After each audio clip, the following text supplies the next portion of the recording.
السلام علیکم دوستو،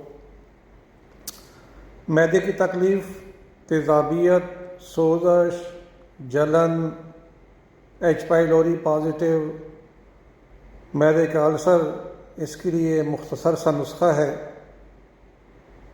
ملٹی لینی ہے، ملٹی کے اوپر سے چیلنا ہے، اس کا چھلکا اتارنا ہے۔ مصری ملٹی 100 گرام، مصری بھی 100 گرام، ان دونوں کا صفوف بنانا ہے۔ اور چھلکا اسبغول جو ہے یہ 150 گرام ثابت مکس کرنا ہے، اس کا پاؤڈر نہیں بنانا۔ یہ صبح شام ایک بڑا چمچ خالی پیٹ لینا ہے، صبح ناشتے سے پہلے اور شام کھانے سے پہلے سادہ پانی کے ساتھ استعمال کرائیں۔ مرغن غذائیں بالکل بند کر دیں، سبزیوں کا استعمال زیادہ کریں، تو انشاءاللہ یہ مہینے میں یہ معاملات سارے ٹھیک ہو جائیں گے۔